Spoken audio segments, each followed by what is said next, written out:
Each team has one automatic sniper rifle. The CTs have the Scar-20 and the terrorists have the G3Sg1.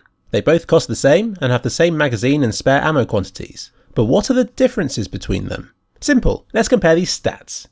Oh, well that's useful. Let's delve into them in more depth.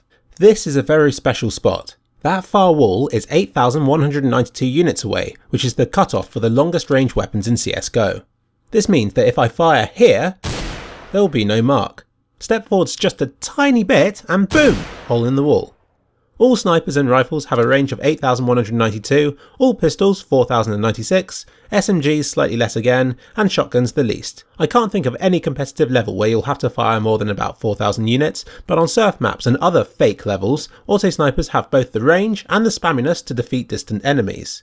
But they're both equal in this regard. Let's compare accuracy. Firing 80 shots, each 1 second apart at a distance of 4,096 units, this was the result for both the G3Sg1 and the Scar-20. The accuracy, according to the game's internal workings, says that they should both be the same, but this was with just the first level of zoom.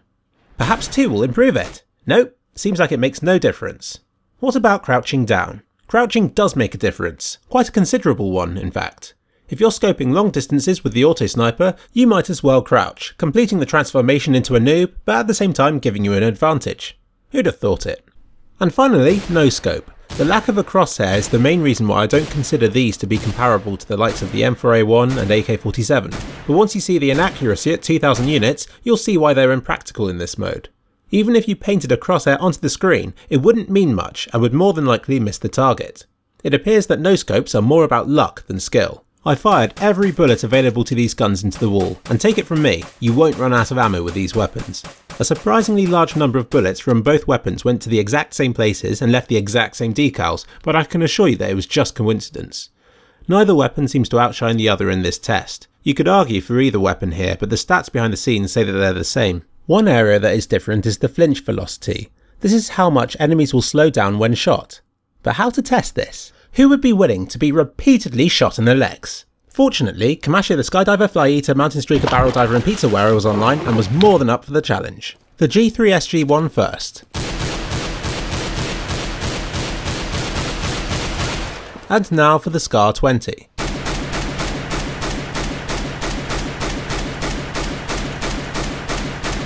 In Kamashio's words, yeah, it slows me down way more. Here are the figures on screen. Although I tested with the legs, it appears that a body shot will slow them down even more.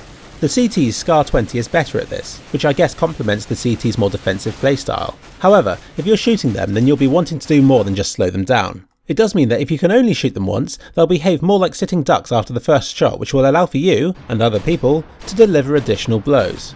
This makes the Scar-20 a devastating weapon in fake game modes like zombie mode, where it's more about slowing the enemy down than anything else. Which nicely brings us on to damage, which is identical. The rule is that it takes 2 hits to kill an enemy with either weapon, unless it's a headshot, which is an insta-kill. I tested this out at both long and close range and it holds true. When it comes to the pattern, the G3Sg1 is slightly more precise. This only applies when in full auto mode, and the difference is slight as you can see in these comparisons. When spraying, the G3Sg1 has an inaccuracy rating of 30 instead of the Scar-20's 31. In practice, however, this is hard to show. The pattern simply looks different. These are done without spread so that the pattern is easier to use. The G3Sg1's bullets gradually trail up and to the right, while the Scar-20 shoots up and then dances about for a bit. Once you've mastered the pattern, the difference should be negligible. Although it doesn't look as though scoping offers any advantage, once I include the random spread as well, you can see that it really does. This is how it will perform in game, but it's worth remembering that bullets will not shoot up further if you spray without the scope. In fact, the opposite almost appears to be the case. While we're onto the topic of accuracy, it's worth noting that you won't be accurate the moment you scope. If you fire immediately, your accuracy will be poor.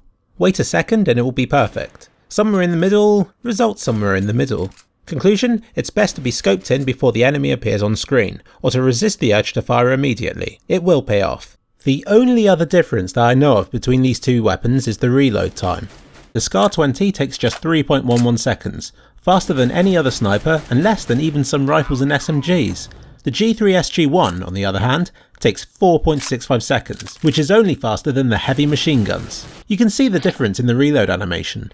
The terrorist seems to take reloading at a very leisurely pace. This, in my opinion, is the largest difference between the weapons, but you still have to remember that you get 20 shots before you have to reload. This may make a difference in deathmatch mode more than it does in standard play. You have the same running speed with both weapons, limiting you to 150 units a second or 215 units when unscoped, which is the same as wielding an AK-47 and faster than the AWP. In conclusion, there are minor differences between the weapons, but they are bought so infrequently that you'll rarely be in the situation where you can pick between them. They are similar or identical in all of the important areas, so the only real determiner for which one you should get is which team you'll be on. But if I had to choose, I'd pick the Scar-20, which, although slightly more inaccurate when spraying, slows enemies down with leg shots and takes less time to reload. Its sound is less unique, which may not alert enemies to the weapon as much as the terrorists' G3Sg1. The autosniper in general is a defensive weapon, meaning that it favours CT in defuse mode and T-side in hostage rescue scenarios. It is great at mowing down large numbers of enemies, and it's probably because of that it's considered a noob weapon. Don't listen to the haters. It has its place in CSGO, and its high cost restricts its usage in most situations. Once again, a special thanks to SlothSquadron and BlackRetina for the excellent weapon stats spreadsheet, which you can view for yourself in the description of this video. In addition to this, SlothSquadron has reviewed this video in great depth and has found so many flaws in my initial findings that I'm not sure whether to punch or to kiss him. Perhaps both. Have fun.